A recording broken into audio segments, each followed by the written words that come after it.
Hello students, today we are going to continue class 11 physics chapter number 2, that is units and measurement. In the last video we had discussed about the accuracy, precision and errors, right?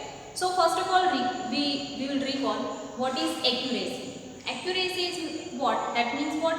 It is the perfect value, right? When we are talking about the measurement, right? Accurate measurement, that means it is the exact measurement, exact value, perfect value of the measurement.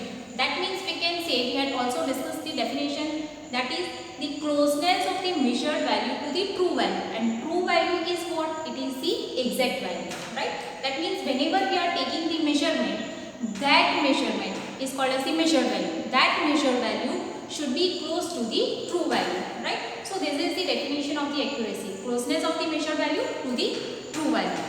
Next is precision, right? Precision is what? It depends on the resolution of the instrument, right? To what limit or what resolution the physical quantity can be measured. That is nothing but the precision. And the next is error. Error is what? Inaccuracy in the measurement is called as error, right? So in today's video we are going to see the detail of the error. We have also seen the types of the error, right? Systematic error and the random error. Now in this lecture we are going to discuss about the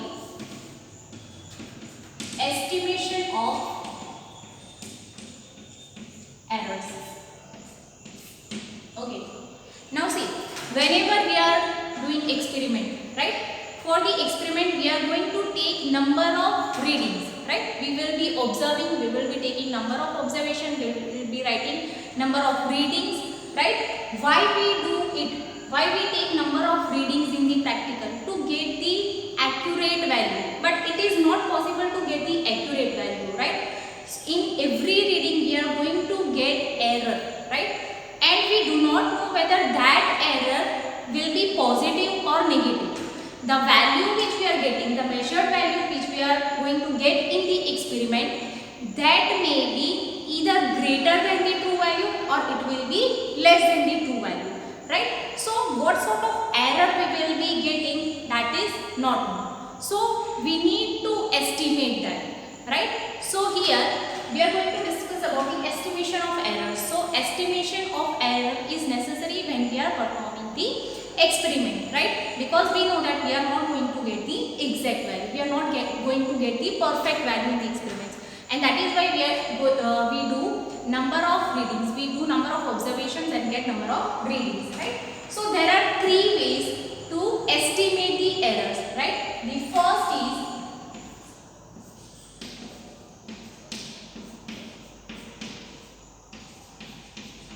the absolute error. Second is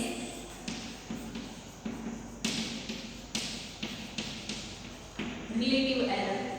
And third is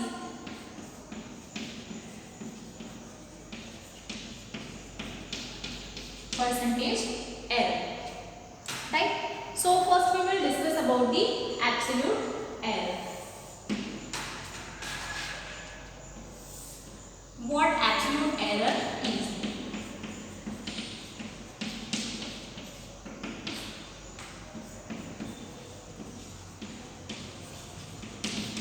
The magnitude of the difference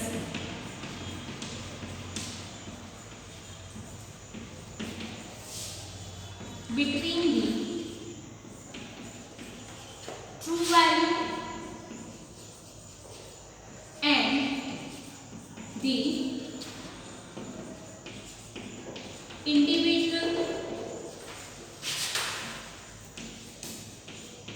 measured value is called as the absolute error.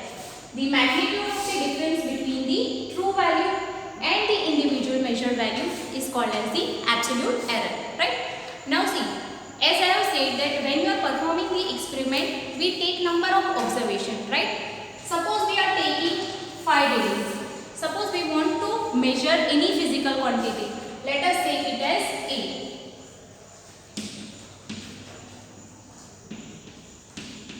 Let us measure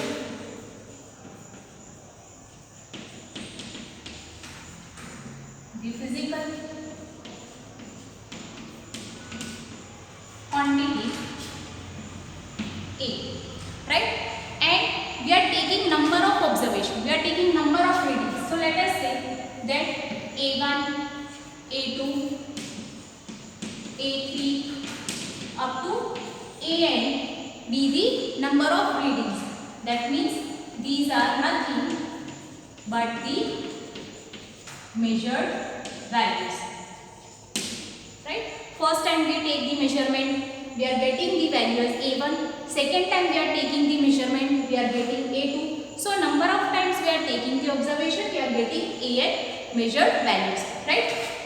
Now see, in the experiment, when we are not knowing the true value, when we are not knowing the exact value, in that case, what the true value should be considered? Because we know that if we want to find the error, it is nothing but the difference between the true value and the measured value. So from where will we get the true value? Either we need something to take the measurement which will be giving the perfect value, exact value. But in that case, in absence of that case, what we will be doing? We will be taking the average of these measured values. To consider the true value, right, we can take the average of the number of these readings. So here we can see that A1 to AN are the number of the measurements, right, the number of the measured values. So these measured values, we can take average of that, and that average can be considered as the true value. So here true value in that case is nothing but average of the measured value, right? Average of the measured value, or we can say it as the arithmetic mean. So here arithmetic mean is equals to, we are having this many number of observations, right, values, that is A1 plus A2 up to AN upon, because we are having n number of observations, we have taken n number of readings, so divide by n. These gives me what? It gives me the arithmetic mean, it gives me the average value, right? And that average value of the measured value gives nothing but the true value, right? So how can I find now the absolute error? As I have already said that absolute error is what? It is the magnitude of the difference between the true value and the individual measured value. Now see, here A1, A2, A3 up to AN. These are called what? These are called as the measured value. A1 is individual measured value, A2 is individual measured value, and so on. And difference between the individual measured value and the true value. So we were not knowing the true value, right? So what we did? We took average of this measured value as the true value, right? So now to get the absolute error, which is denoted by A delta, here the absolute error is denoted by delta A, right? So difference between the true value and the individual measured value. So here true value is what? Let us take it as, write it as A mean. A mean, right? So here true value, that is A mean minus individual measured value. Here the first individual measured value, let us take it as A1, right? So absolute error in the first reading, that is delta A1 is equals to A mean minus A1. Now the absolute error in the second reading, that will be what? Delta A2 equals to, again, difference between the true value and the individual measured value. So that will be what? True value, that is A mean minus the individual measured value. Here we are going to find the error in the second reading. So it will be minus A2. So in this way, we will be getting the absolute error in every measurement. that is delta AN is the absolute error in the last reading, that is delta AN equals to A mean minus AN. So this is how we can find the absolute error. Now see, here I have written the magnitude of the difference between the true value and the individual measured value, and I have written over here delta A1 is equals to A mean minus A1. To indicate the magnitude, I need to put the modulus sign over here, delta A1, right? Why we need to put that? Because see, true value minus the measured value, it may be positive, it may not be positive.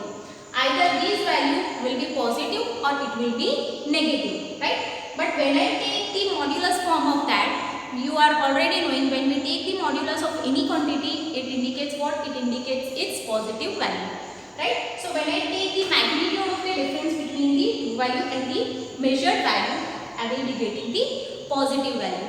So delta A1, right? Modulus of delta A1 will always be positive. So absolute error is nothing but the magnitude of the difference between the true value and the individual measured value, right? Difference between the true value and the individual measured value.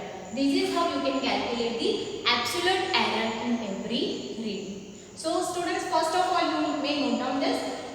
What is absolute error? You need to write down this definition, and then you need to write down, suppose we are taking any physical quantity. Here we have taken an example of A, right? We are going to measure over here the physical quantity A. Then the measurements that we are taking, right? The measured values to measure these physical quantities will be A1 up to AN.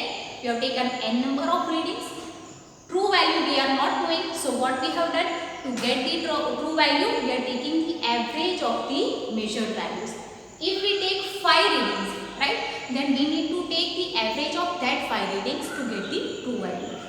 So we get the true value, and to get the absolute error, what we need to do? We need to take the difference between the true value and the individual measurements, right?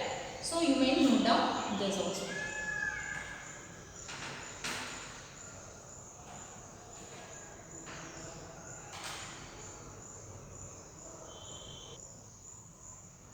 Now see, absolute error that we have seen, that it is nothing but the difference between the true value and the individual measured value, right? And that value may be positive or negative. But when we take magnitude of that, right, in the modulus, that will be positive. So absolute error for every measurement, that is delta A1 is equals to A mean minus, that is the true value, minus individual measured value. Delta A2 A mean minus A2 up to delta AN, that is equals to A mean minus AN, right? And when we take the magnitude of that, right, that is delta A1 modulus of delta A2 modulus of the delta AN. Now see, these are the absolute errors that we have seen in individual measurement. Now let us see the average absolute error. Average absolute error. See, average means what? We need to take the summation of the given values upon the number of the readings, right? So here the average absolute error, that means we will be taking the average of all the absolute errors that we have found with individual measurement. So see, absolute error, that is denoted by delta A and its mean. So we will be writing it as mean. So delta A mean, this is the denotation for average absolute error. Now see, average we are going to take for these all readings, that is delta A1 plus modulus of delta A2 plus modulus of delta AN. And here again we are having n number of readings,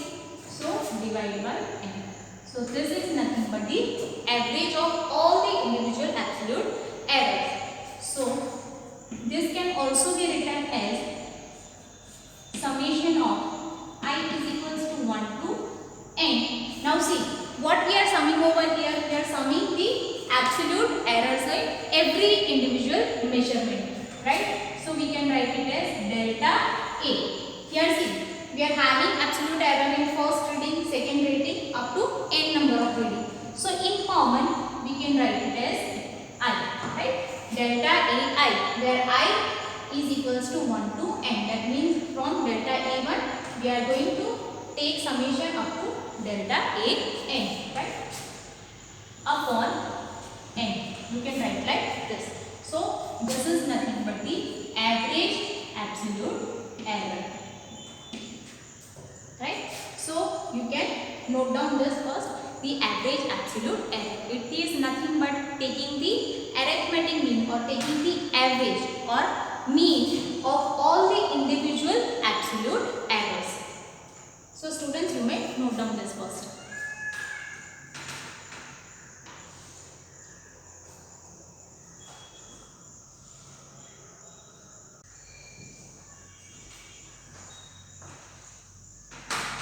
Now see, here we are seeing the average absolute error. So we know that here the physical quantity is A, right? So that physical quantity can be represented as A is equals to true value, that is A mean, plus or minus its error, that is delta A mean, right? So any physical quantity can be represented as true value plus or minus its error, right? So here, so this is the quantity or this is the value that we are going to get. So any physical quantity will be having the range of A mean minus delta A mean and A mean plus delta A mean, right? So this is what we are going to get. Any physical quantity that can be represented as the true value plus or minus its error. So our value, our physical quantities measurement falls between these two values, that is A mean minus delta A mean and A mean plus delta A mean. So you may note down this.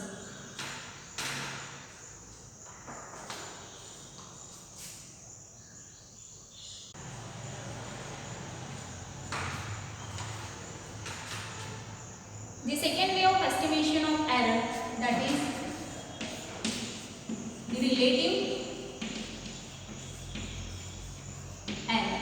And relative error is nothing but the ratio of the average absolute error to the average value. That is called as the relative error.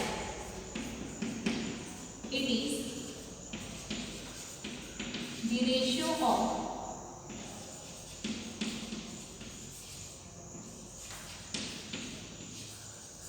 average absolute error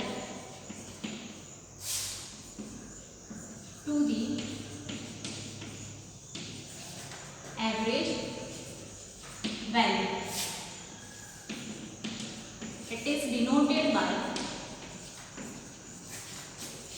delta A. If you are taking the physical quantity A, right, then it will be delta A. So its equation is delta A is equals to, see, ratio of the average absolute error, and average absolute error here we know that it is delta A mean to the average value. That means the arithmetic mean of the physical quantity that we are finding for the true value, right? That is A mean. So delta A is equals to delta A mean upon A mean. This is also called as the fractional error. It is also called as fractional error. Now see, the third way, that is the percentage error.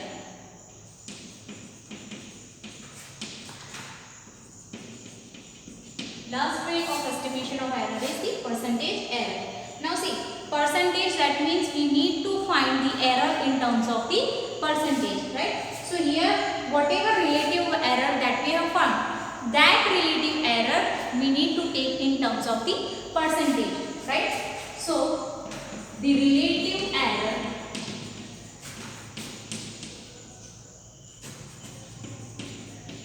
represented in terms of percentage is called as percentage error. That means simply whatever relative error that you are getting, that you need to find in terms of percentage. So here we can write it as relative error, that is delta A, and that we need to find in terms of percentage. So we can write it into 100%. That means we can write like this: delta A mean upon A mean into 100%.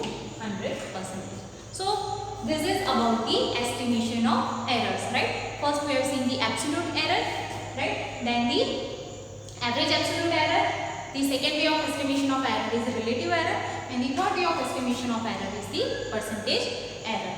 And these types of error, these estimation of error is important as per the numerical solving, right? So you need to note down this.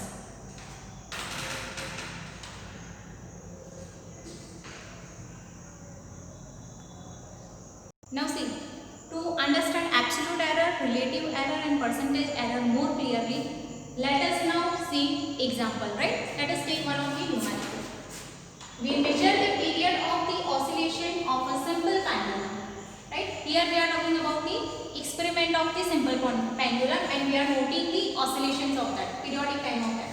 Its readings are 2.63 second, 2.56 second, 2.42 second, 2.71 second and 2.80 second. Calculate the absolute error, relative error and the percentage error. So now see, here we are noting down the time period of the oscillation of the simple pendulum, right? And we are performing it 5 times. That means we are having 5 readings. See, here first, that is 2.63 is, let us take it as periodic time T1. That is 2.63 second. T2 is 2.56 second. T3 that is 2.42 second. T4 that is 2.71 second, and T5 that is 2.80 seconds. See, we are having this 5 number of observations, right? So to find the absolute error, we know that absolute error is what? It is the magnitude of difference between the true value and the individual measured value. We are having here the individual measured value. We are having 5 measured values over here, but we are not having the true value. And as I have said, that to get the true value, what we need to take? We need to take the arithmetic mean of the observations. So to get the true value, we need to take the arithmetic mean. Here see, because we are taking the arithmetic mean of the physical quantity period, which is denoted as T, so we can write it as T mean.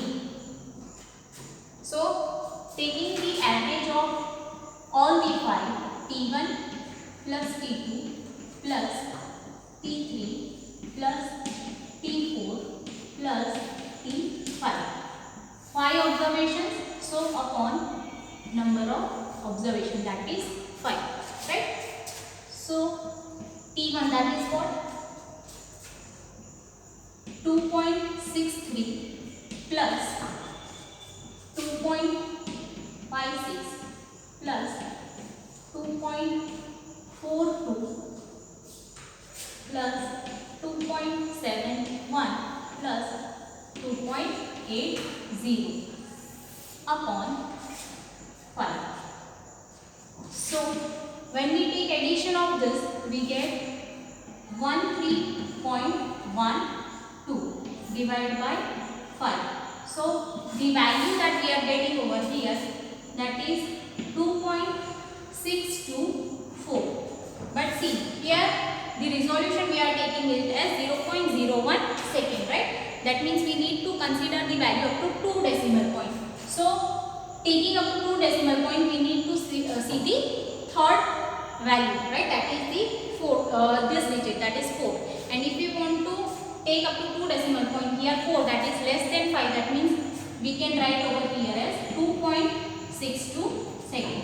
So here T mean is 2.62 second. Now see, to find the absolute error that I have already said, that is nothing but the difference between the two value, that is over here the two value, that is T mean is equals to 2.62 second, and the individual measure value. That means we are going to take difference of these and this first measurement, these and the second measurement, these and the third measurement, these and the fourth, and these and the fifth measurement, right? So and absolute error, that is denoted by delta.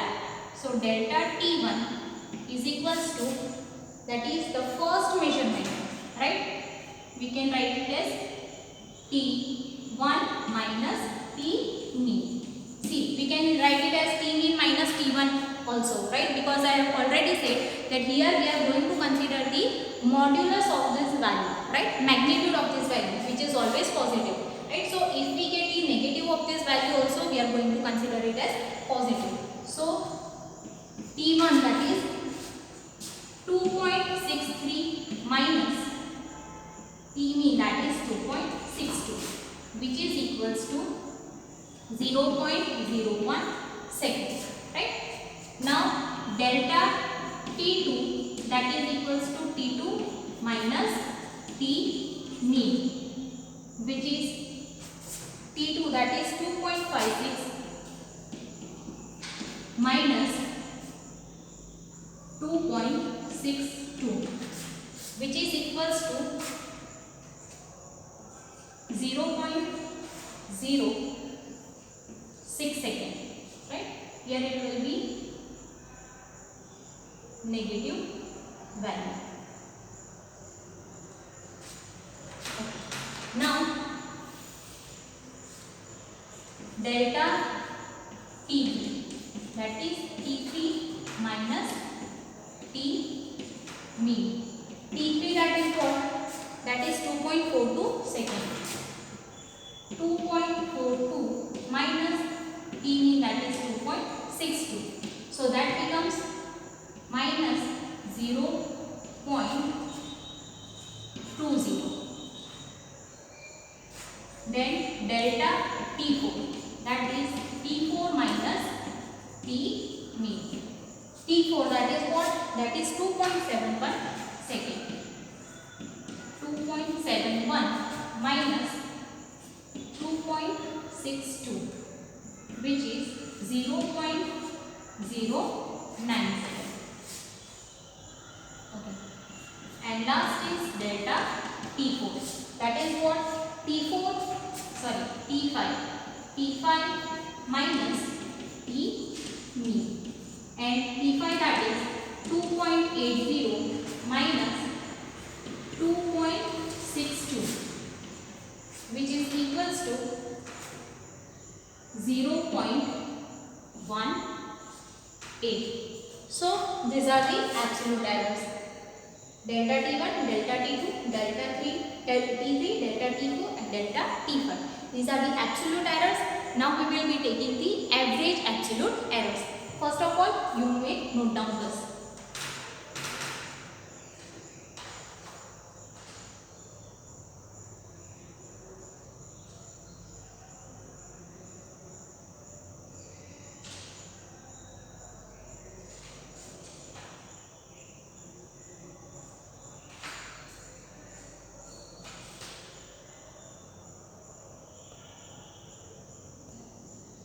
Now let us find the average absolute error.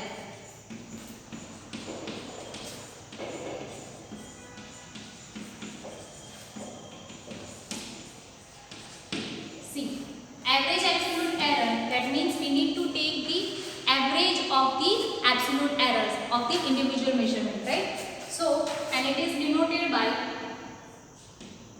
delta T, mean, right?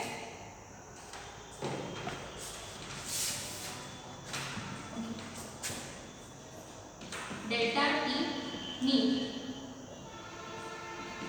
and we have said that absolute error we need to take it in the modulus form, that is modulus of delta T1 plus modulus of delta T2 modulus of delta T3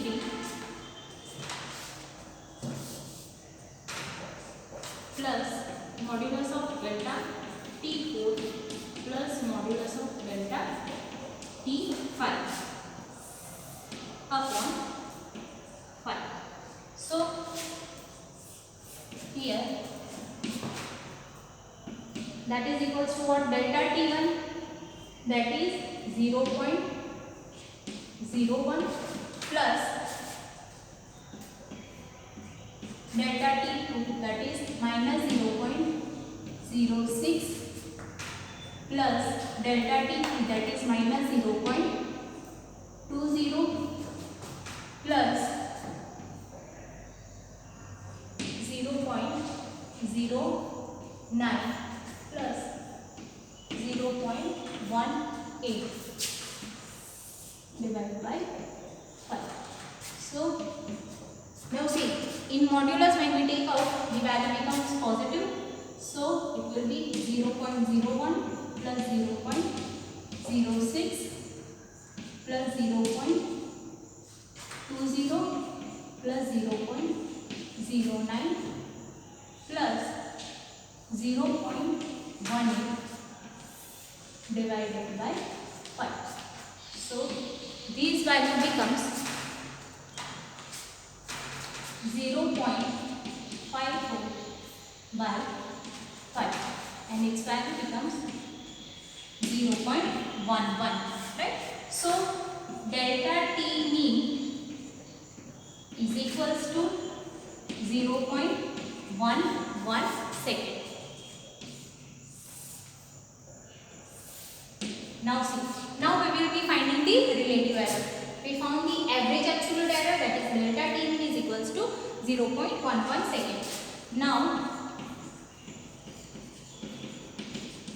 relative error, and relative error we know that it is nothing but the ratio of the average absolute error to the average value, right?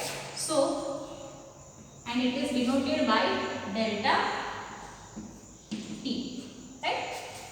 That is delta T mean upon T mean, average absolute error upon the average value. Here the average absolute error, that is 0.11 upon T mean, that is the average value of these readings, that we count it as 2.62. So its value is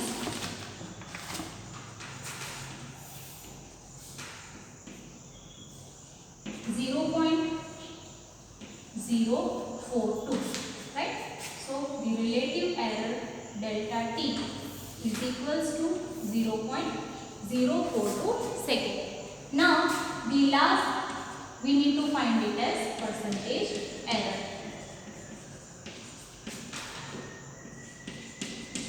And we have said that percentage error is nothing but the relative error which is expressed in terms of percentage, it is percentage error. So relative error, that is delta T into 100%, that will be a percentage error, and delta T, that is what? 0.042 into 100, that is 4.2%. This is our percentage error. So you may note down this.